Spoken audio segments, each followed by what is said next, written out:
ओम नमः शिवाय। हर हर महादेव। आज भाद्रपद माह के कृष्ण पक्ष की चतुर्दशी तिथि और गुरुवार है और पुष्य नक्षत्र होने के कारण आज गुरु पुष्य नक्षत्र का योग बन रहा है, जो कि बहुत ही शुभ माना जाता है।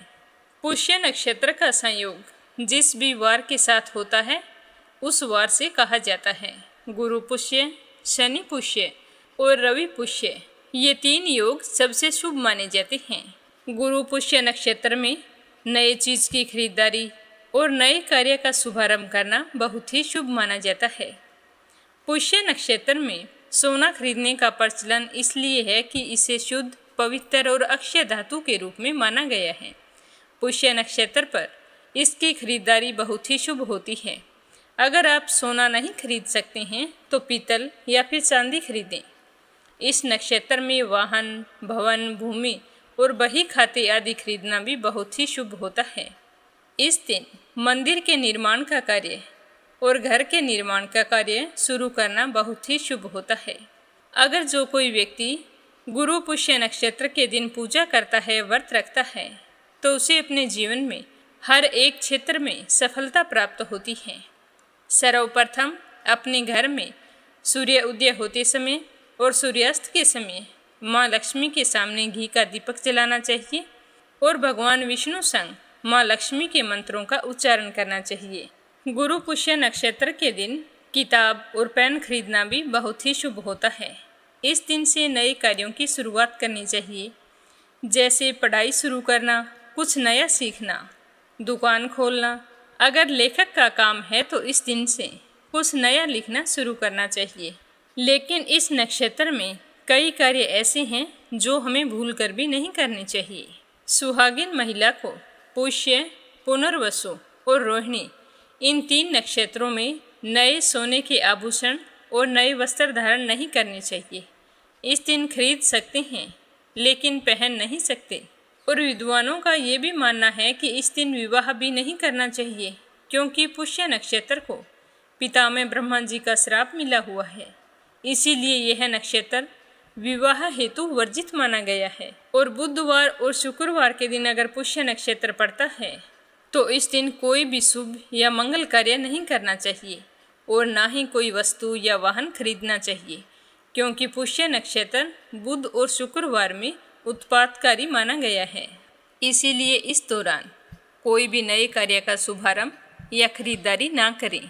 आज कृष्ण पक्ष की चतुर्दशी होने के कारण मासिक शिवरात्रि का व्रत भी आज ही रखा जाएगा, जो कि भगवान शिव और माता पार्वती को समर्पित है।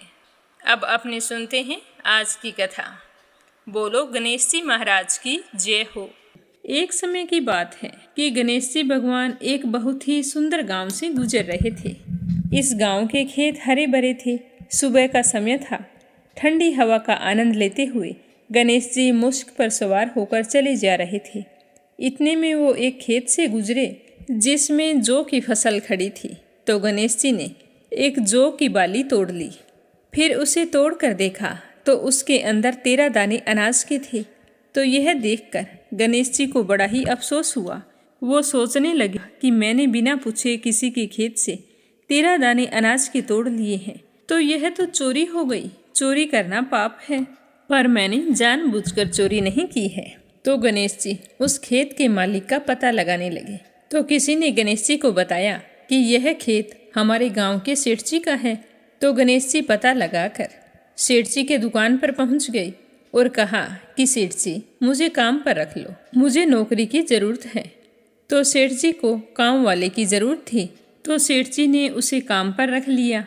तो गणेश जी कहने लगे कि मैं आपके यहाँ 12 साल नौकरी करूँगा। तो सेठ जी ने कहा कि कोई बात नहीं, जब तक तुम्हारी इच्छा हो तुम नौकरी कर सकते हो। तुम यह बताओ तुम्हारा नाम क्या है। तो गणेश जी भगवान कहने लगे कि मेरा नाम तो गणेश है।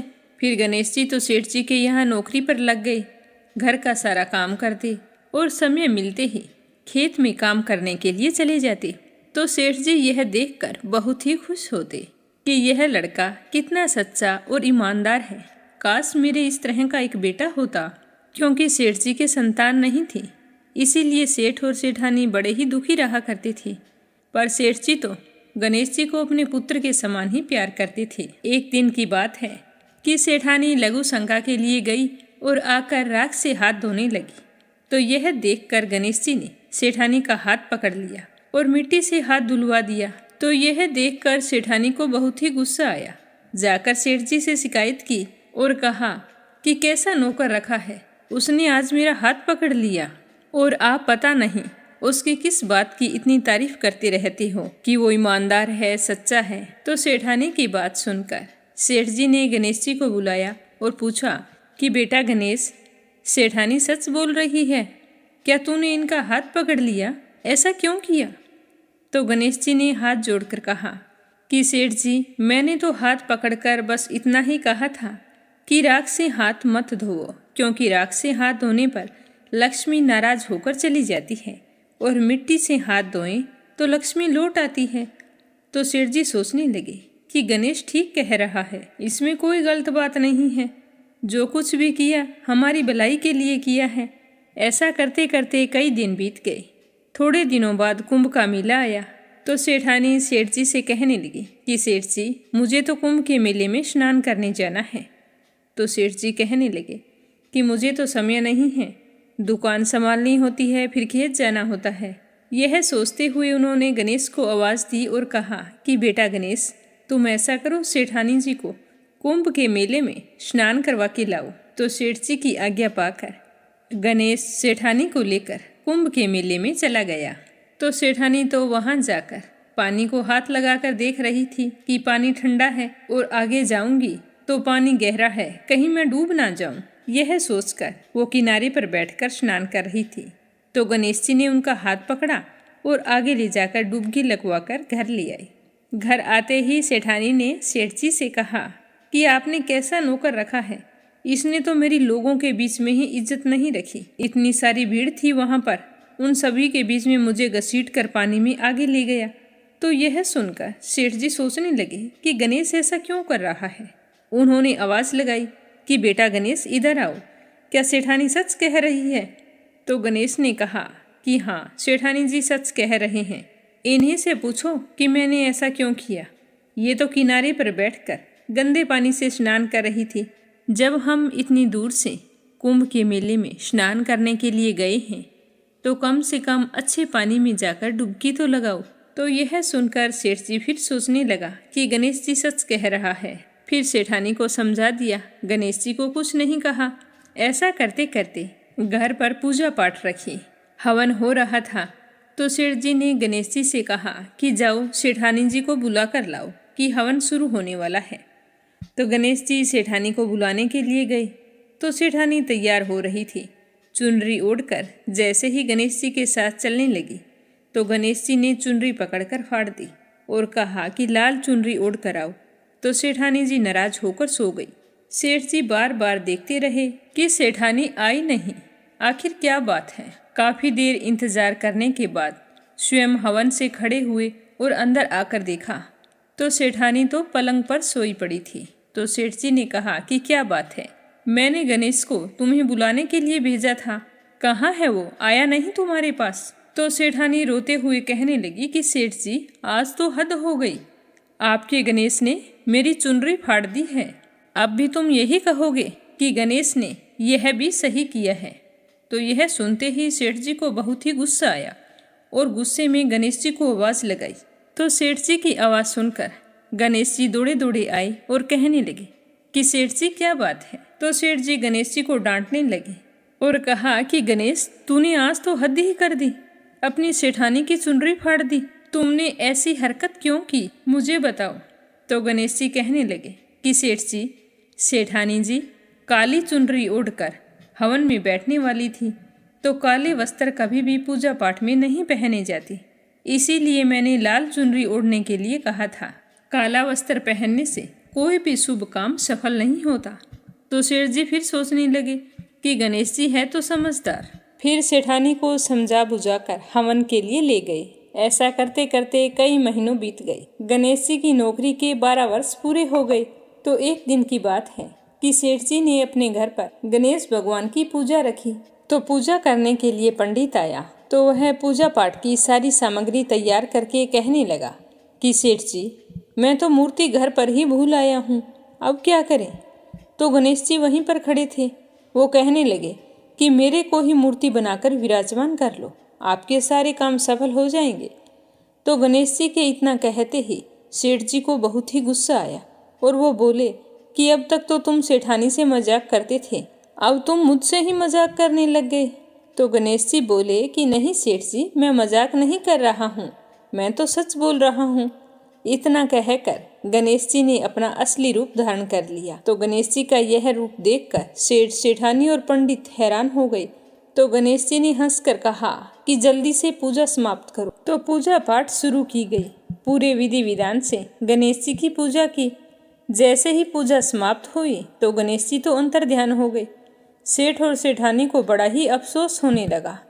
उन्होंने कहा कि हमारे पास आज तक गणेश जी रहते रहे और हम उनसे काम करवाते रहे, हमें तो पता ही नहीं था कि ये गणेश जी भगवान हैं। अब ये पाप कैसे उतरेगा, हमने उनसे कितना काम करवाया है। तो सेठानी कहने लगी कि आपने तो काम ही करवाया था, मैंने तो गणेश जी भगवान को ना जाने कितनी डांट लगाई है। तो गणेश जी भगवान मुझसे तो जरूर नाराज हो गए होंगे, अब हमें क्या करना चाहिए। तो इस तरह अफसोस करते करते सेठ और सेठानी सो गए। तो गणेश जी ने सेठ जी के सपने में आकर कहा कि आप इस तरह दुखी होकर क्यों सोए हो, मैंने तुम्हारे यहाँ कोई काम नहीं किया, क्योंकि 12 साल पहले मैंने आपके खेत से जौ की बाली तोड़ी थी, उसी का कर्ज चुकाने के लिए तुम्हारे घर पर काम कर रहा था। तुम्हें अफसोस करने की कोई ज़रूरत नहीं है, मैं तो अपने चोरी का दोष उतारने के लिए आपके यहाँ आया था। आपके साथ रहकर मुझे बहुत ही अच्छा लगा। आज से तुम्हारे घर में कोई भी चीज़ की कमी नहीं रहेगी। यह बोलकर गणेश जी भगवान अंतर्ध्यान हो गए। सुबह होते ही सेठ जी ने देखा कि उनके घर करोड़ों की माया हो गई, अनाज के भंडार भर गए। तो यह देखकर सेठ जी बहुत ही खुश हुए। कुछ दिनों बाद सेठानी गर्भवती हो गई और 10वें महीने बहुत ही सुंदर पुत्र को जन्म दिया। इस तरह गणेश जी की कृपा से सेठ जी धनवान और पुत्रवान हो गए। हे गणेश जी महाराज, जैसे आपने सेठ जी को दिया वैसा सबको देना, कहानी कहने वाले को, सुनने वाले को और हुंकारा भरने वाले को, सारे परिवार को देना। बोलो गणेश जी महाराज की जय हो। अब अपने सुनते हैं भगवान श्री हरि विष्णु की परम भक्त एक कन्या की कहानी। प्राचीन काल की बात है, एक ब्राह्मण रहता था। वह बहुत ही निर्धन था, उसकी कोई संतान नहीं थी। उसकी पत्नी बहुत ही मलिनता के साथ रहती थी। वो ना तो कभी स्नान करती और ना ही कभी किसी देवता का पूजन किया करती थी और ना ही कभी किसी के मंदिर जाकर भजन कीर्तन किया करती थी। अपनी पत्नी का इस तरह का रहन सहन देखकर ब्राह्मण देवता बड़े ही दुखी रहते थे। अपनी पत्नी को कई बार समझाने की कोशिश की, परंतु उस पर अपने पति की बातों का कोई असर नहीं होता था। इसी तरह समय बीतता गया। भगवान की कृपा से ब्राह्मण के घर एक कन्या रूपी रतन ने जन्म लिया। कन्या बहुत ही सुंदर थी। बड़ी होने पर वह सुबह जल्दी उठकर स्नान करती, फिर भगवान विष्णु के जाप करती और गुरुवार के व्रत किया करती थी। अपने पूजा पाठ को समाप्त करके जब भी वह विद्यालय जाती तो अपनी मुट्ठी में जौ भर के ले जाती और पाठशाला के मार्ग में डालती जाती, तो वे जौ सोने के हो जाते। जब वो पाठशाला से लौट कर आती तो उन जौ को बीन कर घर ले आती। एक दिन वह बालिका सूप में सोने के जौ को फटक कर साफ कर रही थी, तो उसके पिताजी ने उसे देखा और कहा कि बेटी, तुम्हारे पास सोने के जौ कहाँ से आए। तो वह कहने लगी कि पिताजी, मैं जब विद्यालय जाती हूँ तो जाते समय जौ की मुट्ठी भरकर ले जाती हूँ, सारे रास्ते में डालती जाती हूँ। जब मैं विद्यालय से लौट कर आती हूँ तो ये जौ सोने के हो जाते हैं, तो इन्हें मैं बीन कर घर ले आती हूँ। तो उसकी पूजा पाठ और भक्ति से उसके पिताजी बड़े ही प्रसन्न हुए और कहने लगे कि बेटी, सोने के जौ साफ करने के लिए सूप भी सोने का होना चाहिए, पर हम तो निर्धन हैं, हमारे पास कुछ नहीं है, तो सोने का सूप कहाँ से लाएं। तो अपने पिताजी की बात सुनकर वह लड़की मन ही मन सोचती रही। दूसरे दिन गुरुवार था, तो कन्या ने व्रत रखा। पूरे विधि विधान से गुरुदेव की पूजा अर्चना करके कहा कि हे बृहस्पति देव, अगर मैंने आपकी सच्चे मन से पूजा की हो तो मेरे लिए सोने का सूप दे दो। तो गुरुदेव ने उसकी प्रार्थना स्वीकार कर ली। अब रोजाना की तरह वो कन्या जो फैलाती हुई जाने लगी, और जब शाम को विद्यालय से लौट कर आई, जो बीन रही थी, तो उसे रास्ते में गुरुदेव की कृपा से सोने का सूप मिला। वह देखकर बहुत ही खुश हुई और घर ले आई। घर लाकर अपने पिताजी को दिखाया तो उसके पिताजी कहने लगे कि बेटा, यह सब भगवान श्री हरि विष्णु का आशीर्वाद है। अपनी बेटी की पूजा पाठ और भक्ति देखकर उसकी माँ पर कोई असर नहीं हुआ। उसकी माँ का तो वही ढंग रहा। एक दिन की बात है, वह कन्या सोने के सूप में जो साफ कर रही थी, तो उसी समय उस शहर का राजपुत्र वहाँ से होकर निकला। तो उस कन्या पर जैसे ही उसकी नज़र पड़ी, तो उसके रूप और कार्य को देखकर वो मोहित हो गया और अपने घर आकर भोजन तथा जल का त्याग करके उदास होकर लेट गया। जब राजा को इस बात का पता चला, तो वो अपने बेटे के पास आए और बोले कि बेटा, तुम्हें किस बात का कष्ट है? तुमने आज भोजन नहीं किया और ना ही पानी पिया है। क्या किसी ने तेरा अपमान किया है या फिर कोई और कारण है? मुझे बताइए, मैं वही काम करूँगा जिससे मेरे बेटे को खुशी हो।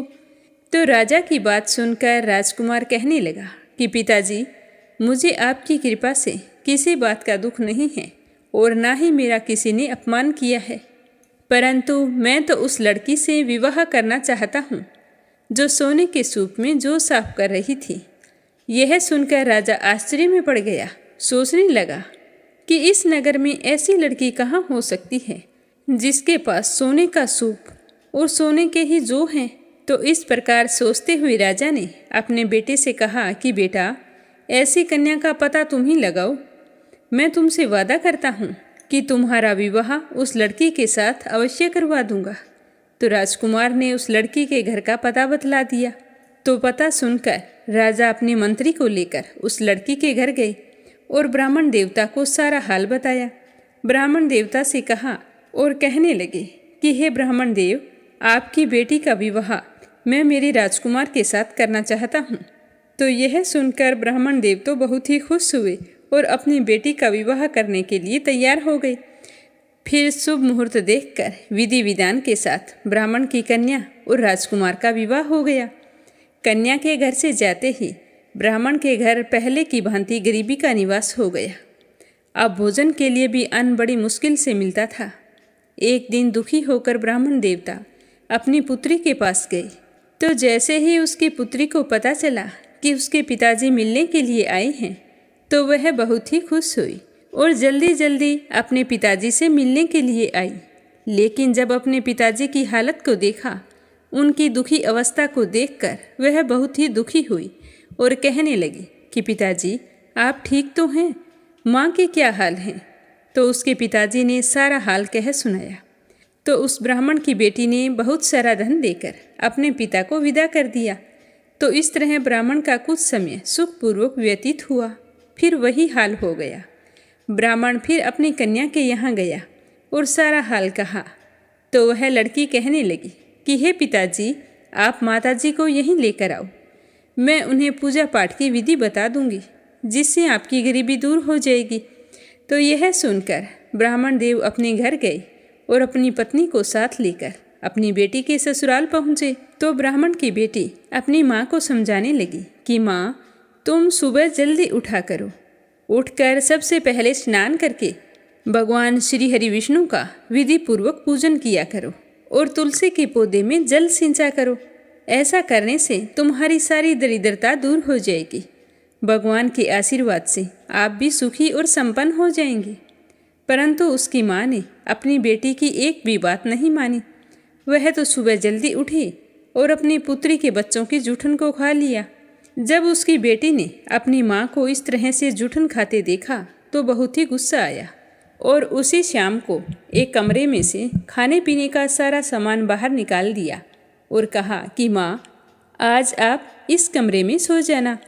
तो उसकी माँ उसी कमरे में सो गई। सुबह जल्दी उठी तो देखा कि खाने पीने के लिए कोई भी सामान नहीं था। तभी उसकी बेटी कमरे में आई और कहने लगी कि माँ, जाओ आप पहले स्नान कर लो, मैंने आपके लिए गर्म पानी रख दिया है। तो बेटी की बात सुनकर उसकी माँ बेमन से स्नान करके आई। तो उसकी बेटी ने उसे घर के मंदिर में ले जाकर घी का दीपक जलाया और विष्णु भगवान की कथा कही, जिसको सुनने से उसकी माँ की बुद्धि ठीक हो गई और उसके मन में धर्म कर्म की रुचि पैदा हो गई। अब वह तो प्रत्येक गुरुवार का व्रत रखने लगी। तो गुरुवार के व्रत करने से ब्राह्मणी पर विष्णु देव की कृपा हुई। विष्णु भगवान की कृपा से वो धनवान और पुत्रवान हो गई। अपनी बेटी की सूझबूझ और समझदारी देखकर ब्राह्मण देवता बहुत ही खुश हुए। इस तरह दोनों पति पत्नी अपने जीवन के समस्त सुखों का भोग करते हुए अंत में बैकुंठ धाम को गए। हे विष्णु भगवान, जो भी आपका व्रत रखे, कथा कहे या सुने, उसकी सारी मनोकामनाएं पूर्ण करना, अन्न धन के भंडार भरना, सुख सौभाग्य का वास करना। बोलो बृहस्पति देवता की जय हो, बोलो विष्णु भगवान की जय हो। अब अपने सुनेंगे शिवरात्रि व्रत कथा। तो प्रेम से बोलो ओम नमः शिवाय, हर हर महादेव। अब अपने सुनते हैं दूसरी कहानी। एक समय की बात है कि गौतम ऋषि का आश्रम था। उसके पास एक जल से भरा हुआ खड्डा था।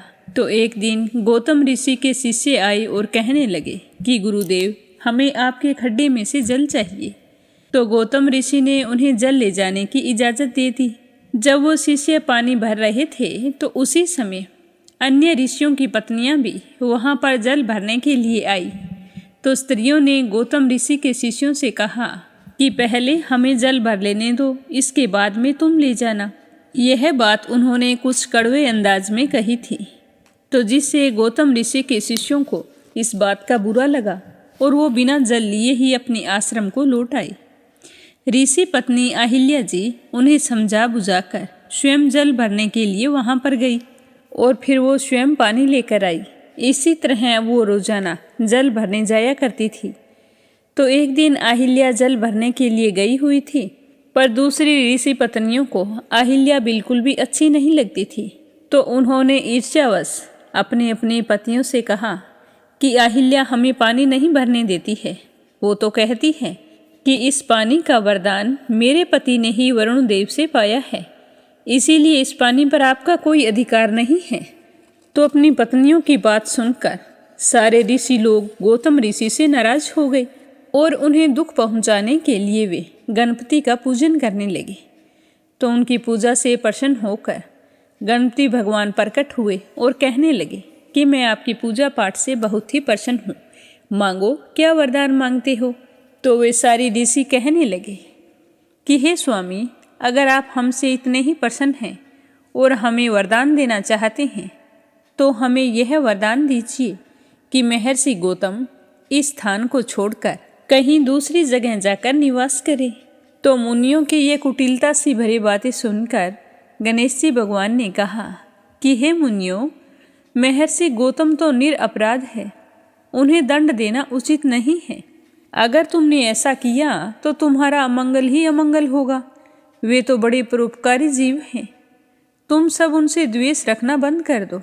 इससे तो अच्छा ये है कि तुम कोई दूसरा वरदान मांग लो। गणेश जी के बार बार समझाने पर वे ऋषि अपनी बात पर अडिग रहे। तो उन्हें इस तरह अपनी बात पर पक्का देखकर गणेश जी भगवान ने तथास्तु कहा और अंतर्ध्यान हो गए।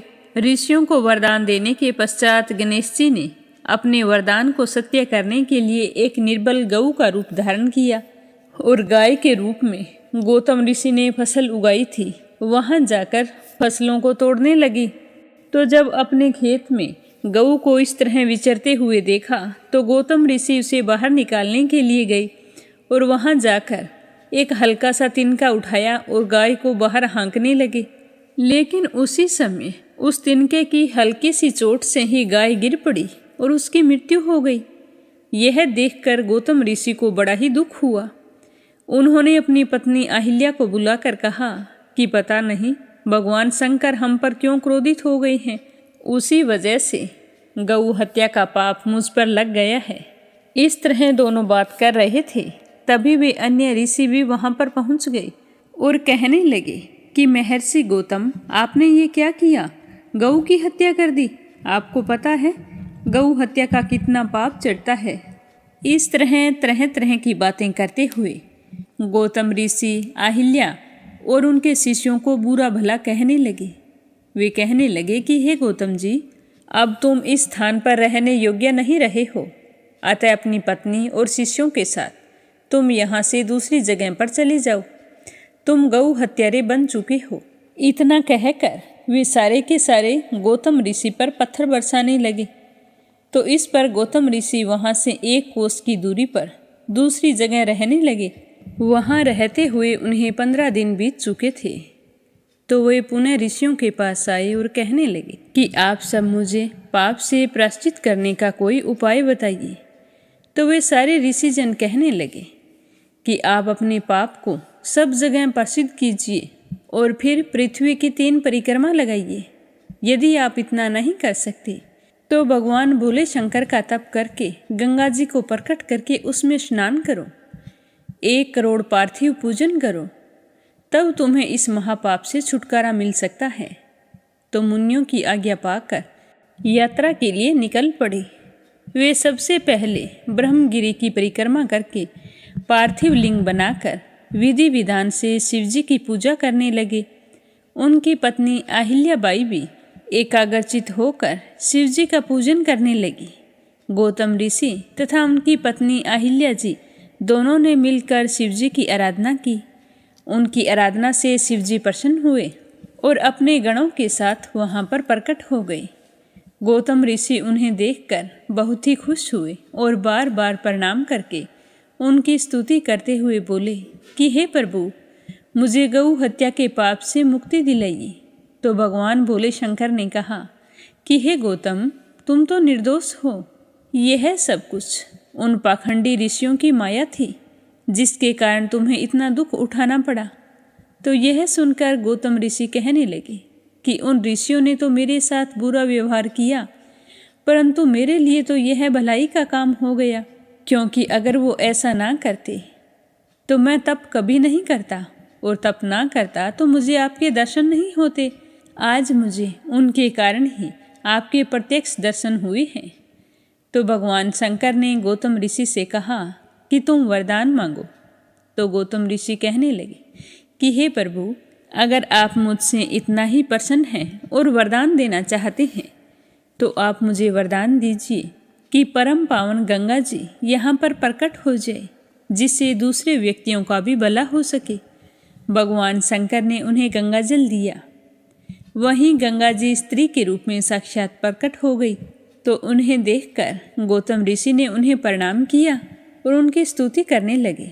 गौतम ऋषि कहने लगे कि हे पतित पावनी गंगे, आप पापों को नष्ट करके सबको मुक्ति देने वाली हैं। मैं आपकी शरण में हूँ, आप मेरा उद्धार करिए, सारे नरकों से मेरी रक्षा कीजिए।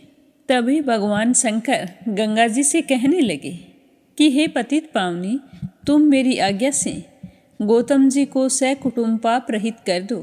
तो गंगा जी कहने लगी कि हे प्रभु, आपकी आज्ञा शिरोधार्य है। मैं इन्हें कुटुंब सहित पवित्र करके आपके लोक को जाऊंगी। तो यह सुनकर भगवान शंकर ने कहा कि हे कल्याणी, तुम कलयुग के 28वें मनवंतर तक इसी पृथ्वी पर विराजमान रहो। तो यह सुनकर गंगा जी कहने लगी कि हे भगवान, यह तो तभी संभव है कि आप पार्वती जी के साथ शरीर धारण करके यहाँ मेरे समीप रहो, संसार में मेरी कीर्ति हो, तभी मैं पृथ्वी पर रह सकती हूँ। तो यह सुनकर भगवान शंकर ने गंगा जी को समझाते हुए कहा कि मुझ में और तुम में कोई अंतर नहीं है, हम दोनों तो एक ही रूप हैं।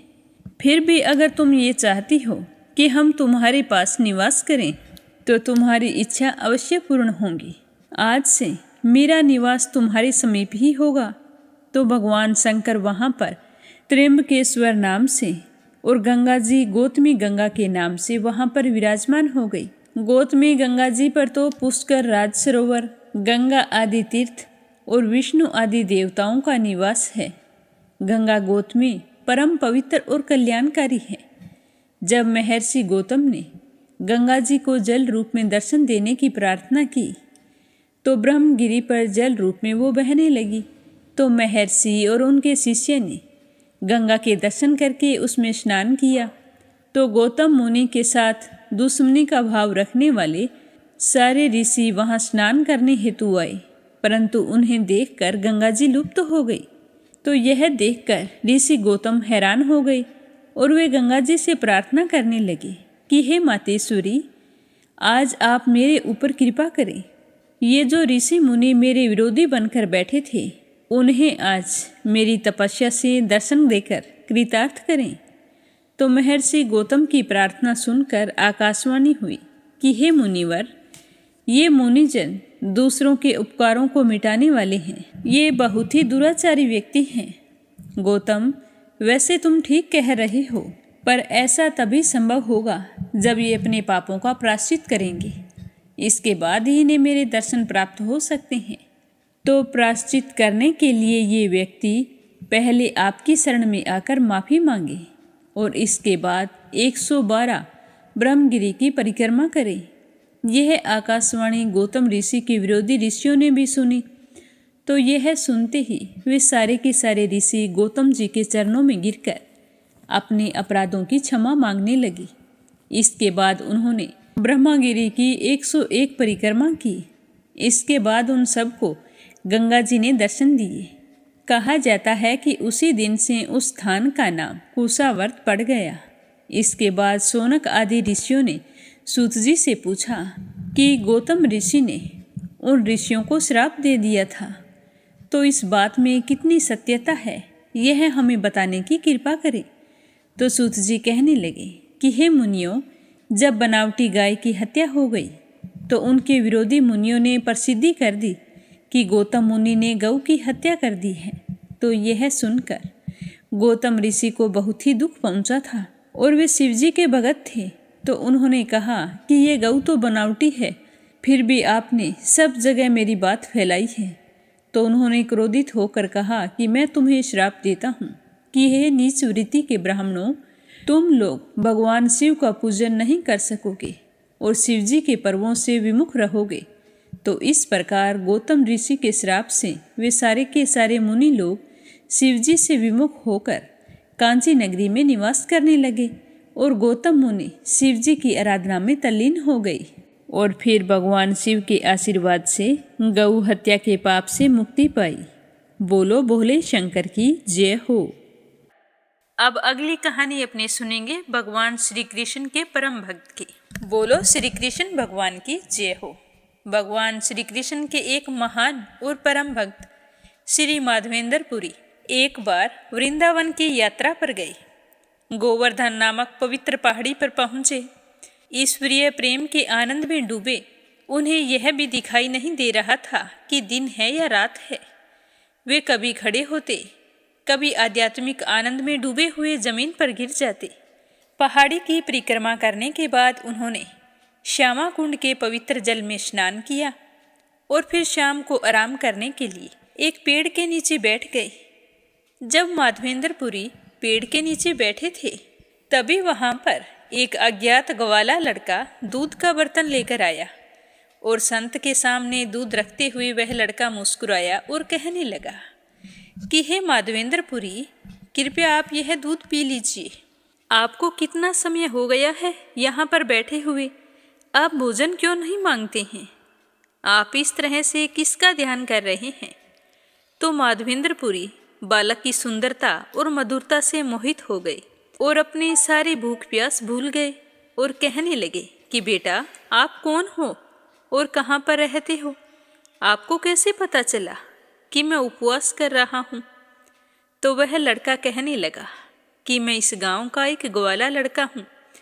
मेरे गांव में कोई भी उपवास नहीं करता, तो सारे भोजन मांगते हैं, मैं उन्हें भोजन लाकर दे देता हूँ।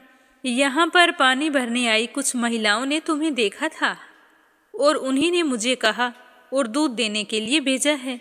इस तरह कहते हुए वो लड़का कहने लगा कि संत जी, आप ये दूध पी लीजिए, मेरे दूध निकालने का समय हो गया है, मैं जा रहा हूँ, वापिस आते समय बर्तन ले जाऊँगा। तो लड़का वहाँ पर दूध रखकर अचानक ही गायब हो गया। तो यह चमत्कार देखकर माधवेंद्रपुरी तो हैरानी में पड़ गए। फिर कटोरा उठाया और दूध पी लिया और फिर जागते ही बैठे बैठे कृष्ण मंत्र का जाप करते रहे। रात के अंत में उन्हें नींद आ गई। तभी उन्हें एक दिव्य दर्शन हुआ। वही चरवाहा लड़का उनके सपने में आया और उनका हाथ पकड़कर जंगल में एक घनी झाड़ी के पास ले गया। बालक कहने लगा कि संत जी, मैं इसी झाड़ी में रहता हूँ और सर्दी, बारिश और गर्मी सभी को झेलता हूँ।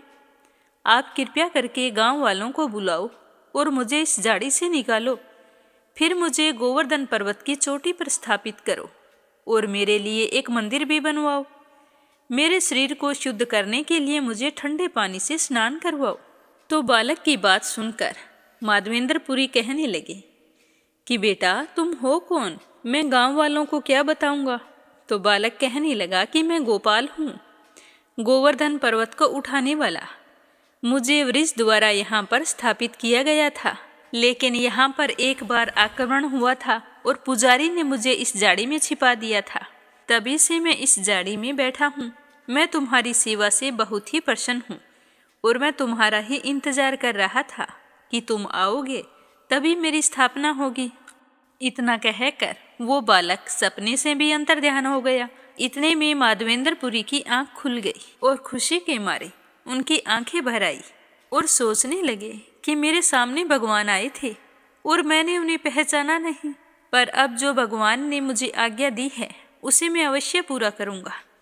इस तरह संकल्प करके गांव में गया और सभी ग्रामीणों को इकट्ठा किया और उन्हें झाड़ी के पास ले आया। अपने सपने के बारे में भी बताया। बहुत कोशिश करके गांव वालों ने और देवेंद्र ने उस जगह को साफ किया। फिर वहां से खुदाई करने लगे। तो खुदाई करते करते उन्हें गोपाल जी की बहुत ही सुंदर मूर्ति मिली। तो मूर्ति देखकर गांव वालों की खुशी का कोई ठिकाना नहीं रहा। उन्होंने भगवान की मूर्ति को साफ किया और बड़े ही प्रेम से उसे गोवर्धन पर्वत की चोटी पर ले गई और एक बड़े पत्थर को सिंहासन के रूप में तैयार किया और गोपाल जी को बड़ी ही श्रद्धा और प्रेम के साथ उसके ऊपर स्थापित किया। और फिर जैसा गोपाल ने कहा था, गोविंद कुंड से 900 घड़े पानी लाकर गोपाल जी को स्नान करवाया। फिर सुगंधित मालाएं चढ़ाई और फिर खूब सारा प्रसाद भगवान को चढ़ाया और नगरवासियों में बांटा गया। फिर माधवेंद्रपुरी वहीं पर रहकर भगवान की भक्ति करने लगा। हे श्री माधवेंद्रपुरी भक्ति के सागर, आपके प्रेम के माध्यम से भगवान ने स्वयं को संसार के समक्ष प्रकट किया। हमें भक्ति के मार्ग पर ले चलो ताकि हम उसी पवित्रता और समर्पण के साथ भगवान की सेवा कर सकें। हे गोपाल, हे गोवर्धन पर्वत उठाने वाले, हमें आपकी इच्छा पूरी करने की शक्ति प्रदान करें और हमारे हृदय आपके दिव्य प्रेम और उपस्थिति से भर जाए। बोलो कान्हा जी की जय हो। अब अपने सुनते हैं श्री स्कंद पुराण का आगे का अध्याय। बोलो स्कंद पुराण की जय हो, शिव परिवार की जय हो। ऋषि कहने लगे कि हे सूत जी, आप स्वामी पुष्करिणी तीर्थ की महिमा का पुनः वर्णन कीजिए।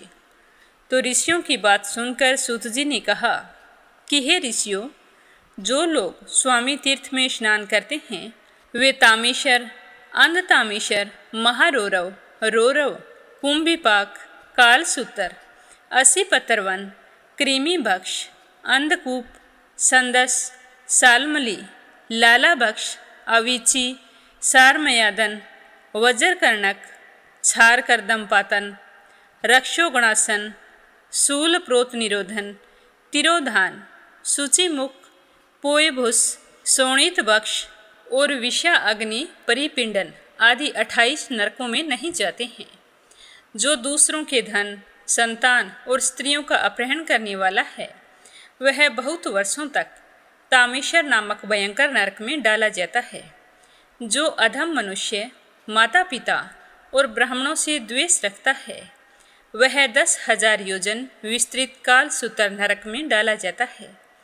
जो वेद मार्ग का उल्लंघन करके कुपथ पर चलता है वह यमदूतों द्वारा भयंकर 80 पत्र वन में गिराया जाता है। जो पकवान और दाल शाक आदि अन्न पंक्ति भेद करके खाता है और मोहवश 5 यज्ञों का अनुष्ठान किए बिना ही भोजन करता है वह कृमि भोजन नरक में डाला जाता है, जहाँ सैकड़ों कीड़े उसे खाते हैं और वह भी कीड़ों को खाकर ही रहता है। जो स्नेह अथवा बल से ब्राह्मण का धन हड़प लेता है तथा जो राजा या राजपुरुष दूसरों के धन का अपहरण करता है, वह सेंदस नामक भयंकर नरक में गिराया जाता है। जो नीच मानव अगम्य स्त्री के साथ गमन करता है अथवा जो नारी भी अगम्य पुरुष के साथ संगम करती है, वे दोनों लोहे की तपाई हुई नारी मूर्ति और पुरुष मूर्ति का आलिंगन करके तब तक खड़े रहते हैं जब तक चंद्रमा और सूर्य की सतह रहती है। तत्पश्चात वे सूची नामक घोर नरक में डाले जाते हैं। जो मनुष्य अनेक प्रयत्नों से और उपद्रवों से सब प्राणियों को सताता है, वह बहुत कांटों वाले भयंकर सालमली नरक में गिराया जाता है। जो राजा अथवा राजा का नौकर पाखंड मत का अनुयायी होकर धार्मिक मर्यादाओं को तोड़ता है, वह वेतरणी नरक में डाला जाता है।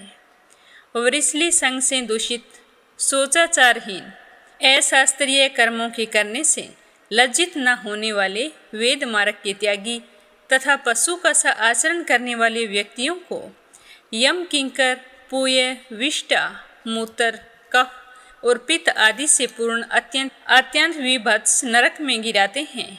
जो कुत्तों को अथवा जंगल में वन्य मृग आदि पशुओं को बाणों के द्वारा पीड़ा पहुंचाते हैं, यम किंकर उसको बाणों द्वारा बींधते हैं और पुनः प्राणरोध नामक नरक में गिराते हैं।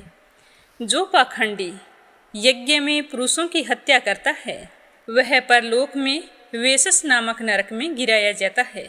जो लुटेरों के मार्ग का आश्रय लेकर दूसरों को जहर देता है, गांवों को जला डालता है और बनियों के धन का अपहरण करता है, वह परलोक में वज्रदंश नामक भयानक नरक में दीर्घ काल तक के लिए डाल दिया जाता है। ये तथा और भी जितने नरक हैं, उन सब में वह मनुष्य कभी नहीं पड़ता जो स्वामी पुष्करिणी तीर्थ में गोता लगाता है। स्वामी पुष्करिणी में एक बार स्नान करने से मनुष्य अश्वमेघ यज्ञ का फल प्राप्त करता है। उसे आत्मज्ञान तथा 4 प्रकार की साक्षात मुक्ति की भी प्राप्ति होती है। जो महापातकों अथवा संपूर्ण पातकों से युक्त है, वह भी स्वामी तीर्थ में गोता लगाने से तत्काल ही पवित्र हो जाता है। स्वामी तीर्थ के सेवन से मनुष्यों की बुद्धि, लक्ष्मी, कीर्ति, संपत्ति, ज्ञान, धर्म और वैराग्य वृद्धि तथा मन की शुद्धि होती है। इस प्रकार अद्वैत ज्ञान, भोग और मोक्ष तथा मनोवांछित कामना प्रदान करने वाले अज्ञान नाशक स्वामी तीर्थ के प्रभाव का वर्णन किया गया है, जो मनुष्यों के समस्त पापों का नाश करने वाला है। हे नेमी सारण्य के निवासी महर्षियों, मैं तुम लोगों को स्वामी तीर्थ की महिमा और भी बताने वाला हूँ। ध्यानपूर्वक सुनना। चंदर वंश में नंद नाम से प्रसिद्ध एक महाराजा थे, जो समुद्र पर्यंत पृथ्वी का बड़े ही धर्मपूर्वक पालन करते थे। समय के साथ उनके एक पुत्र हुआ, जिसका नाम धर्मगुप्त था। तो राजा नंद ने राज्य का रक्षा का भार अपने पुत्र पर रख दिया और स्वयं इंद्रियों को वश में करके आहार पर विजय प्राप्त करके तपस्या के लिए तपोवन में चले गए। पिता के तपोवन में चले जाने पर राजा धर्मगुप्त ने सारी पृथ्वी का पालन किया। वे धर्मों के ज्ञाता और नीतिपरायण थे। उन्होंने अनेक प्रकार के यज्ञों द्वारा इंद्र आदि देवताओं का पूजन किया और ब्राह्मणों को धन और बहुत से क्षेत्र प्रदान किए। उनके शासन काल में समस्त प्रजा अपने अपने धर्म का पालन करती थी। उनके राज्य में कभी चोर आदि से किसी को कष्ट प्राप्त नहीं हुआ। एक दिन धर्मगुप्त उत्तम घोड़े पर सवार होकर वन में गए, तो उस दिन राजा धर्मगुप्त को वहीं पर रात्रि हो गई। तो विनयशील राजा धर्मगुप्त ने वहीं पर शाम की संध्या उपासना की और फिर वेद माता गायत्री का जप किया और फिर सिंह, व्याघ्र आदि से बचने के लिए वो एक वृक्ष पर जाकर बैठ गए। उसी पेड़ के नीचे एक रींछ आया, जो सिंह के भय से पीड़ित था। वन में विचरने वाला एक सिंह उस रींछ का पीछा कर रहा था। रींछ उस वृक्ष पर चढ़ गया। वहां उसने महान बल पराक्रम से संपन्न राजा धर्मगुप्त को देखा। तो उन्हें देखकर वह रींछ कहने लगा कि हे राजन, आप भय मत करो, हम दोनों रात भर यहीं रहेंगे। क्योंकि वृक्ष के नीचे तो एक भयंकर सिंह बैठा है। तुम आधी रात तक निर्भय होकर नींद लो और मैं जागता रहकर तुम्हारी रक्षा करूँगा। उसके बाद जब मैं सो जाऊँ तो बची हुई शेष आधी रात तक तुम मेरी रक्षा करना। तो रींछ की बात सुनकर राजा धर्मगुप्त सो गए। तो उसी समय सिंह ने रींछ से कहा कि राजा तो सो गए हैं, अब तुम ऐसा करो, राजा को ऊपर से नीचे गिरा दो। तो रींछ ने सिंह को कहा कि हे वंचारी मृगराज, तुम धर्म को नहीं जानते। विश्वासघात करने वाले प्राणियों को संसार में बड़ा कष्ट भोगना पड़ता है। मित्रद्रोहियों का पाप 10,000 यज्ञों के अनुष्ठान से भी नष्ट नहीं होता। ब्रह्म हत्या आदि पापों का तो निवारण किसी प्रकार हो जाता है, किंतु विश्वासघातियों के पाप का निवारण कभी नहीं होता, वह जन्मों जन्मों तक भुगतना पड़ता है। अतः हे सिंह, मैं मेरु पर्वत को इस पृथ्वी का बड़ा भारी भार नहीं मानता। संसार में जो विश्वासघाती है उसका भार कहीं अधिक होता है, उसको मैं भूतल का महान भार समझता हूँ। रींछ ऐसा कहकर चुप हो गया। उसके बाद धर्मगुप्त जागे और कहने लगे कि हे रींछराज, अब तुम सो जाओ और अब मैं तुम्हारी रक्षा करूँगा। तो रींछ वृक्ष पर सो गया। तो उसके बाद सिंह ने राजा से कहा कि इस रींछ को तुम पेड़ से नीचे गिरा दो। तो राजा ने अपने अंक में सिर रखकर सोए हुए रींछ को पृथ्वी पर ढकेल दिया। राजा के गिराने पर भी रींछ वृक्ष की डाली पकड़कर वहीं पर लटकता रह गया। वह पुण्यवश पेड़ से नीचे नहीं गिरा। अब वह राजा के पास आकर क्रोधपूर्वक कहने लगा कि राजन, मैं इच्छा के अनुसार रूप धारण करने वाला ध्यानकाष्ठ नामक मुनि हूँ। मेरा जन्म भृगु वंश में हुआ है। मैंने अपनी स्वेच्छा से रींछ का रूप धारण किया है। मैंने तुम्हारा कोई अपराध नहीं किया, फिर भी तुम सोते हुए मुझे क्यों धकेल रहे हो? तुम्हारी इस मूर्खता के कारण मैं तुम्हें श्राप देता हूँ। तुम जाओ और मेरे श्राप से बहुत ही जल्दी पागल होकर पृथ्वी पर विचरण करो। तो राजा को इस प्रकार श्राप देकर मुनि ने सिंह से कहा कि तुम सिंह नहीं, महायक्ष हो। पहले कुबेर के मंत्री थे। एक दिन अपनी स्त्री के साथ हिमालय के शिखर पर आकर अनजाने में गौतम मुनि के समीप ही तुम विहार करने लगे और देवयोग की प्रेरणा से उसी समय महर्षि गौतम समिधा लेने के लिए अपनी कुटिया से बाहर निकले और तुम्हें नंगा देखकर उन्हें बहुत ही अधिक क्रोध आ गया और अपने क्रोध के चलते उन्होंने तुम्हें श्राप दिया कि तुम मेरे आश्रम में आकर नंगा खड़ा है, अतः तुम अभी सिंह बन जा। इस प्रकार तुम्हें सिंह योनि प्राप्त हुई है। हे मृगराज, ये सारी बातें मैं ध्यान से जानता हूँ। तो ध्यानकाष्ठ मुनि के ऐसा कहने पर उसने सिंह का रूप त्याग दिया और कुबेर सचिव के रूप में दिव्य यक्ष का शरीर धारण कर लिया। उसके बाद उसने हाथ जोड़कर कहा कि हे महामुनि, आज मुझे अपने समस्त पूर्व वृत्तांत का ज्ञान हो गया है। तो गौतम ऋषि ने श्राप देते समय उसे उद्धार के बारे में भी बताया था। जब मैंने गौतम ऋषि से माफ़ी मांगी थी तब उन्होंने कहा था कि श्राप तो वापस नहीं लिया जा सकता, लेकिन जब रींछ रूपधारी ध्यान काष्ठ के साथ तुम्हारा वार्तालाप होगा उसी समय तुम सिंह देह त्याग करके यक्ष रूप धारण करोगे। इस तरह कहकर वह यक्षराज मुनिवर ध्यान काष्ठ को प्रणाम करके उत्तम विमान पर बैठा और अलकापुरी को चला गया। और वहीं दूसरी ओर राजा धर्मगुप्त भी श्राप के प्रभाव से पागल हो गए थे। तो पागल के रूप में देखकर मंत्री लोग उन्हें नर्मदा नदी के तट पर उनके पिता नंद के पास ले गए और उन्हें कहने लगे कि हे राजन, आपके पुत्र की बुद्धि विकृत हो गई है। आपने तो सारा कार्यभार इनके कंधों पर डाल दिया था, लेकिन अब यह उसे संभालने में समर्थ नहीं है। अब हमारी रक्षा कौन करेगा? तो पुत्र के बारे में सारा वृत्तांत जानकर राजा नंद अपने पुत्र को साथ लेकर जैमिनी मुनि के समीप गए और उनसे कहने लगे कि भगवान, मेरा पुत्र इस समय उन्मादग्रस्त हो गया है। हे महामुनि, इसके रोग के निवारण का कोई उपाय बतलाइए। तो उनके ऐसा पूछने पर जैमिनी मुनि ने कुछ समय तक ध्यान लगाकर कहा कि हे राजन, तुम्हारा पुत्र ध्यान काष्ठ मुनि के श्राप से उन्मत्त हुआ है। इस श्राप से छुटकारा पाने के लिए मैं तुम्हें एक उपाय बतलाता हूँ।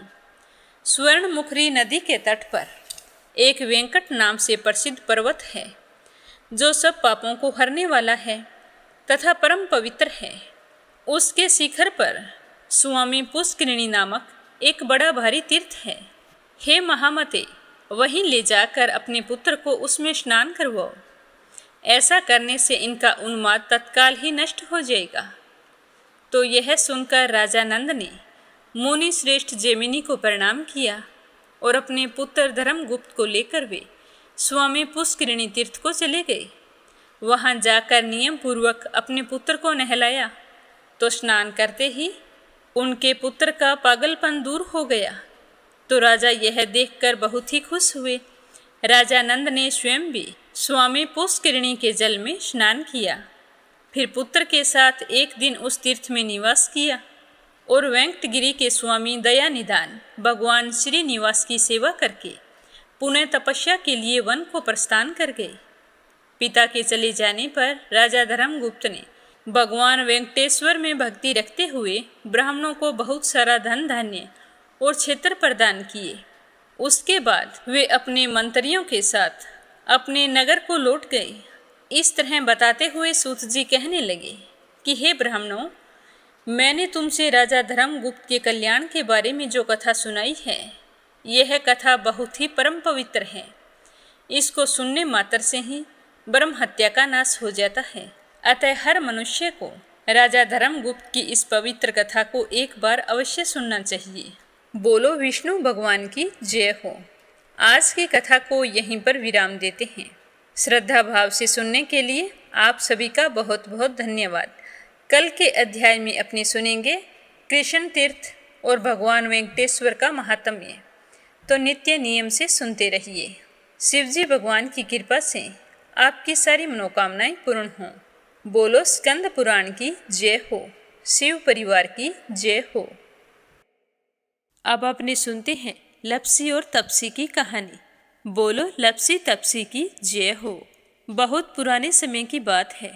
एक गांव में एक ब्राह्मण परिवार रहा करता था। उसमें पति पत्नी के अलावा उनके 2 बच्चे थे।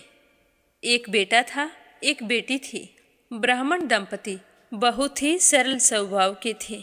समय मिलने पर प्रभु का स्मरण किया करते थे। उनकी बेटी बहुत ही संस्कारी और सुशील थी, लेकिन उनका बेटा आवारा किस्म का था। वह कोई काम धाम नहीं करता और ना ही कभी अपने माँ बाप का कहना मानता था। समय के साथ दोनों बहन भाई बड़े हो गए। बहन की शादी कर दी गई, पर भाई का वही हाल था। उसके माँ बाप ने उसे समझाया कि बेटा, अब हम वृद्ध हो चले हैं, तुम कोई काम किया करो, लेकिन उस पर उनकी बातों का कोई असर नहीं होता था। तो एक दिन ब्राह्मणी अपने पति से कहने लगी कि स्वामी, आप बिल्कुल काम छोड़ दीजिए। जब घर में कुछ भी नहीं होगा तो यह अपनी जिम्मेदारी समझेगा और काम पर लग जाएगा। तो ब्राह्मण ने दूसरे दिन से काम पर जाना छोड़ दिया। तो यह देखकर उनके बेटे ने कोई काम नहीं किया और चोरी करने चला गया। आते जाते राहगीरों को लूट लेता और उसी से अपने घर का गुजारा किया करता था। तो उसकी लूटने और चोरी करने की आदत से सारे गांव वाले उसे लपसी कहने लगे। तो लपसी की इस हरकत से उसके माँ बाप बहुत ही दुखी रहते थे, पर वह किसी की सुनने के लिए तैयार नहीं था। इसी तरह समय बीतता गया। एक दिन की बात है कि लपसी एक पीपल के पेड़ पर बैठा था। तभी शिव पार्वती जा रहे थे। पार्वती माता गहनों से लदी हुई थी। तो लपसी उन्हें देखकर सोचने लगा कि सूरत के कितने गहने हैं, आज ये सारे के सारे लूट लूँगा तो मुझे कई महीनों तक चोरी नहीं करनी पड़ेगी। तो वह लूटने के इरादे से पीपल की ओट में होकर बैठ गया। जैसे ही शिव पार्वती वहाँ से जाने लगे तो लपसी एकदम से शिव पार्वती के सामने आकर कहने लगा कि जल्दी से जितने सारे गहने पहन रखे हैं उतार दो। तो पार्वती माता कहने लगी कि तुम चोरी क्यों करती हो? तुम्हें पता है चोरी करना पाप है। तो लप्सी कहने लगा कि क्या करूं? घर पर मेरे माँ बाप हैं, मेरी एक भांजी है, उनके लिए दोनों समय भोजन की व्यवस्था कहाँ से करूं? मुझे कोई काम तो आता नहीं है। तो लप्सी की बात सुनकर पार्वती माता कहने लगी कि तुम जो चोरी करके पाप करते हो, इस पाप का भागी कौन बनेगा? तो लप्सी कहने लगा कि मेरे घर वाले सारे बनेंगे। तो पार्वती माता कहने लगी कि कोई नहीं बनेगा, पाप के भागी केवल तुम बनोगे। तो लप्सी कहने लगा कि मैं लूट खोस कर उन्हीं के लिए लेकर जाता हूँ, तो पाप के भागी तो उन्हें बनना ही पड़ेगा। तो लप्सी की बात सुनकर पार्वती माता ने हंसकर कहा कि हम यहीं पर बैठे हैं और तुम अपने घर जाओ, अपने घर वालों से पूछो कि कोई तुम्हारे पाप का भागी बनेगा क्या? तो यह सुनकर लप्सी भागा भागा अपने घर आया और अपनी माँ के पास गया और कहने लगा कि माँ, मैं चोरी करके लाता हूँ, राह चलते राहगीरों को लूटता हूँ, तुम्हारे लिए ही तो करता हूँ। तो तुम मुझे एक बात बताओ, चोरी करने से जो पाप लगता है, तो आप मेरे पाप के भागी बनोगे? तो लप्सी की बात सुनकर उसकी माँ कहने लगी कि बेटा, मैंने तो तुमसे नहीं कहा कि तुम चोरी करके लाओ, तुम कमा कर लाओ, हमें तो 2 वक्त की रोटी चाहिए, मैं तो तुम्हारी पाप की भागी नहीं बनूंगी। तो माँ के मुंह से इस तरह की बात सुनकर लप्सी तो हैरान हो गया। फिर वह अपने पिताजी के पास गया और जाकर कहने लगा कि पिताजी, मैं जो कुछ भी लूट खोस के लाता हूँ वो आपके लिए ही तो लाता हूँ। देखो मैंने लूट कर कितना धन इकट्ठा कर लिया है, कितने ऐशो आराम है तुम्हारे। अगर मैं चोरी नहीं करता तो क्या ये सब हमें मिलता? पिताजी, मैं तुमसे एक बात पूछता हूँ कि चोरी करने से पाप लगता है, तो उस पाप में आप मेरे भागीदार बनोगे क्या? तो लप्सी की बात सुनकर उसके पिताजी कहने लगे कि बेटा, मैंने नहीं कहा कि तुम चोरी करके लाओ, तुम कमा कर लाओ, मैं तुम्हारे पाप का भागी नहीं बनूंगा। तो माँ बाप के मुंह से इस तरह की बात सुनकर वह बहुत ही उदास हुआ और सोचने लगा कि मैं कितने महीनों से चोरी कर रहा हूँ, ना जाने मुझ पर कितना पाप चढ़ गया है, और ये तो बोल रहे हैं कि पाप के भागी हम नहीं बनेंगे, तो अब क्या होगा? तो वह बड़े ही दुखी मन से शिव पार्वती से मिलने के लिए चल पड़ा। जैसे ही घर से बाहर निकलने लगा तो उसकी छोटी सी भांजी दरवाजे पर खेल रही थी। उसे पता नहीं था कि पाप पुण्य क्या होता है, तो वो कहने लगी कि मामा, पाप की भागी मैं बनूंगी। तो उसके इस तरह कहते ही लप्सी ने उसे गोद में उठाया और चल पड़ा। शिवजी भगवान और पार्वती माता के पास जाकर कहने लगा कि घर वालों ने पाप का भागी बनने से मना कर दिया है और एक यही है जो पाप की भागी बनने को तैयार है। फिर लप्सी बड़े ही दीन स्वर में कहने लगा कि हे भगवान, मैं समझ गया हूँ कि चोरी करना पाप है। आज तक जो मैंने काम किया वो बहुत ही गलत था, लेकिन अब मैं इसका प्रायश्चित करना चाहता हूँ। अब तुम ही बताओ, मुझे मेरे पापों से मुक्ति कैसे मिलेगी? तो उसकी बात सुनकर शिव पार्वती बहुत ही खुश हुए और लप्सी को कच्चे सूत का एक छोटा सा गोला देते हुए कहा कि लप्सी, ये सूत लो और इस पीपल के चारों ओर परिक्रमा लगाओ। जब यह सूत समाप्त हो जाएगा तब तुम्हारे सारे पाप नष्ट हो जाएंगे। तो यह सुनकर लप्सी बहुत ही खुश हुआ। सोचने लगा कि छोटा सा गोला है, अभी लपेट कर घर चला जाऊंगा, उसके बाद में कभी कोई पाप नहीं करूंगा। फिर उसने अपनी बांजी को कंधे पर बैठाया और पीपल की परिक्रमा लगानी शुरू कर दी। अब भगवान का वह सूत खत्म कहाँ होने वाला था। लप्सी चक्कर लगाता गया पर वह सूत खत्म नहीं हुआ। चक्कर लगाते लगाते 1 महीने, 6 महीने, साल, पूरे 12 साल बीत गए पर वह सूत खत्म नहीं हुआ। 12 साल बाद एक बार फिर शिव पार्वती जी वहाँ से गुजर रहे थे तो पार्वती माता ने कहा कि स्वामी, चलो लप्सी को चलकर देखते हैं। तो शिवजी कहने लगे, वो चोरी करने वाला, लूटने वाला कब का चला गया होगा? तो पार्वती माता कहने लगी कि नहीं स्वामी, चलकर देखने में क्या जाता है, चलो एक बार देखते हैं। तो शिव पार्वती जी जैसे ही पीपल वृक्ष के पास आए तो देखा कि लप्सी तो अब भी चक्कर लगा रहा है। वहाँ चारों ओर गहरी खाई हो गई है और लपसी की बड़ी बड़ी दाढ़ी, मूंछें, नाखून बढ़ गए हैं। तो यह देखकर पार्वती माता ने कहा कि देखो स्वामी, आप तो कह रहे थे कि वो कब का ही चला गया, देखो इसके मन में सच्ची भक्ति है। तो पार्वती की बात सुनकर शिवजी ने कहा कि चलो अभी देख लेता हूँ। तो यह कहकर शिवजी ने एक सोने का कड़ा लपसी के आगे फेंक दिया। तो लपसी ने झट से उसके ऊपर पैर कर लिया। फिर अचानक से उसका ध्यान शिव पार्वती जी की ओर गया। तो वो हाथ जोड़कर कहने लगा कि भगवान, अब तो मेरे पाप समाप्त हो गए होंगे, आप मुझे यहाँ से जाने की आज्ञा दीजिए।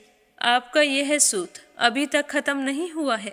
तो शिवजी भगवान ने कहा कि तुम्हारे पाप कर्म भी अभी तक पूरे नहीं हुए हैं। तो शिवजी की बात सुनकर लपसी कहने लगा कि भगवान, मुझे पूरे 12 वर्ष हो गए हैं आपकी भक्ति करते करते, और अब भी आप मुझ पर शक कर रहे हैं। तो शिवजी ने कहा कि अपना पैर उठाओ। तो जैसे ही लपसी ने अपना पैर उठाया तो उसके पैर के नीचे सोने का कड़ा था। तो यह देखकर लपसी शर्मिंदा हो गया और कहने लगा कि प्रभु, गलती हो गई, मुझे माफ़ करो, आगे से मैं ऐसी गलती कभी नहीं करूँगा। तो शिवजी कहने लगे कि नहीं लपसी, तुम्हारा पाप ऐसे पूरा नहीं हो सकता। अब तुम्हें 12 वर्ष तक और इसी तरह परिक्रमा करनी होगी, उसी के बाद तुम्हारे पाप समाप्त होंगे। यह कहकर शिव पार्वती वहाँ से चले गए और वह फिर से पीपल के पेड़ की परिक्रमा करता रहा। करते करते 12 साल बीत गए। 12 साल बाद में शिव पार्वती जी वहाँ पर आए तो उन्होंने देखा कि आज भी वो वहीं पर चक्कर लगा रहा है। तो शिवजी ने फिर उसके सामने सोने की अंगूठी फेंकी पर उसने कोई ध्यान नहीं दिया। तो शिवजी भगवान प्रसन्न होकर कहने लगे कि हे लपसी, आज से तुम मेरी तपस्या करके तपसी बन गए हो। मैं तुम्हें वरदान देता हूँ कि तुम अपने जीवन में सारे सुखों को प्राप्त करेगा। और तूने 24 बरस तक मेरी भक्ति की है, इसका फल भी तुझे अवश्य मिलेगा। जो भी औरत गाय और कुत्ते की रोटी नहीं बनाएगी, उसका पुण्य फल तुम्हें मिलेगा। आंगन लीप कर दहलीज नहीं लीपेगी तो उसका पुण्य फल भी तुझे ही मिलेगा। अगर हमारे घर की बहन बेटी को हम सूट, तीवल या साड़ी भेंट स्वरूप देते हैं तो साथ में मोली का धागा और कुछ रुपए नहीं देंगे तो उसका पुण्य फल भी तुम्हें ही मिलेगा। अगर कोई दिए से दिया जलाएगा तो उसका पुण्य फल भी तुम्हें ही मिलेगा। अगर व्रत और पूजा पाठ में सारी कहानी सुन ले और तुम्हारी कहानी ना सुने तो उसका पुण्य फल भी तुम्हें ही मिलेगा। कहा जाता है कि तभी से सुबह पहली रोटी गाय की और सुबह की अंतिम रोटी छोटी बनाई जाती है और शाम को अंतिम रोटी बड़ी बनाई जाती है जो कुत्ते की होती है। और दिए से दिया भी नहीं जलाया जाता। और घर की बहन बेटियों को सूट और तीवल के साथ भेंट स्वरूप कुछ रुपए भी जरूर दिए जाते हैं। और उसी दिन से हर व्रत कथा के बाद में लपसी तपसी की कहानी जरूर सुनी जाती है। और कथा समाप्त होने पर कहा जाता है कि लपसी का फल लपसी को मिले, तपसी का फल तपसी को मिले। हमारी पूजा पाठ का, हमारे व्रत का और हमारी कहानी का पुण्य फल हमें मिले। बोलो लपसी तपसी की जय हो। तो ये थी लपसी और तपसी की कहानी। लपसी तपसी 2 भाई नहीं थे। लपसी और तपसी एक ही आदमी का नाम था। लूट कर लाता था, इसीलिए उसे लपसी के नाम से पुकारते थे। और फिर भगवान की तपस्या करने के कारण उसे तपसी के नाम से जाना जाने लगा। बोलो लपसी तपसी की जय हो। अब अपने सुनते हैं प्यारे श्रोताओं के नाम। आज का पहला कमेंट अपराजिता मीना श्रीवास्तव नेपाल से। दूसरा है परमेश्वरी रघुवीर सिंह दिल्ली से। और तीसरा है संजय, सोनिया, हिताक्षी, दीपेश, मयंक हरियाणा से। मयूर चंडीगढ़ से। आशा शर्मा, विष्णु, ज्योति, अंशु भीलवाड़ा से। सरला रानी करणपुर से। रवि सैनी, सीमा सैनी मलियाना से। आरती खैरावर अगरखर से। श्रीमती शर्मा अलीगढ़ से। राधा रोहिला दिल्ली से। शीला सिन्हा, मीरा श्रीवास्तव, ममता श्रीवास्तव, माला छम्मा जौनपुर से। कमला गुरुग्राम से, अंजना, सरस्वती, आर्यन, उद्धव आचार्य नेपाल से, सुनीता पंवार मध्य प्रदेश से, यूएन तिवारी, इंदिरा तिवारी लखनऊ से, बिमला नेपाल से, नर बहादुर पाल, भागीरथी पाल नेपाल से, वंदना शर्मा, बीना देविका, कनिका वाशने अलीगढ़ से, सुनीता कश्यप, पूनम यादव करेली से, श्रीचंद यादव गया बिहार से, दिल्ली बहादुर भंडारी, सरिता भंडारी, नम्रता भंडारी, सूरज भंडारी नेपाल से, निर्मला सिसोदिया दिल्ली से, श्रीमती यशोदा उड़ीसा से, अनिल तिहरी करनाल से, सुनीता रानी मेरठ से, मीनू वालिया दिल्ली से, रुक्मणी शर्मा अंबाला से, गीता गोस्वामी, सुनीता गोस्वामी मेरठ से, शोभा कुंवर पुरोहित अहमदाबाद से, चित्रा फरीदाबाद से, रेखा धर्मेंद्र शर्मा जयपुर से, चंद्रकांता दिल्ली से, मंजू मेहता बारां से, गंतव्य पांडे, पवित्रा पांडे, गौरव पांडे नेपाल से, कोमल निर्मल मुंबई से, किरण पानीपत से, गीता सैनी करनाल से, सीमा जोशी, रवि कुमार जोशी दिल्ली से, सरोज अग्रवाल जबलपुर से, रामवती देवी, जगवीर सिंह, रवि कुमार, राहुल कुमार, अनुज कुमार, रुद्र कुमार, ज्योति, वंदना, भावना, आराध्या, अनाया, अविका, तोलू मोलू मेरठ से, सुनीता गोस्वामी उत्तराखंड से, संगीता अग्रवाल, कमला देवी अग्रवाल दुलिया महाराष्ट्र से, इंदिरा तिवारी, शांति प्रसाद तिवारी, शुभांकित, दीपांकित, सुरभि, जया तिवारी, वैभवी, ऐश्वर्या तिवारी उत्तराखंड से, वीणा कालड़ा आगरा से, सरला रानी करनपुर से, शंभू प्रसाद भट्ट, स्नेहिल, पूर्णिमा देवी भट्ट उत्तराखंड से, चुक्की देवी जी नगर, राहुल जी नगर बालोतरा से, सावित्री देवी रावतसर से, सुदेश नागपाल करनाल से, संजीव कंसल, कविता कंसल, आरुष कंसल, रानी कंसल मुजफ्फरनगर से, प्रमोद यादव साहू हिमाचल प्रदेश से, बीनू मेहरा दिल्ली से, बिमला देवी लक्ष्य, रजनी बड़ोला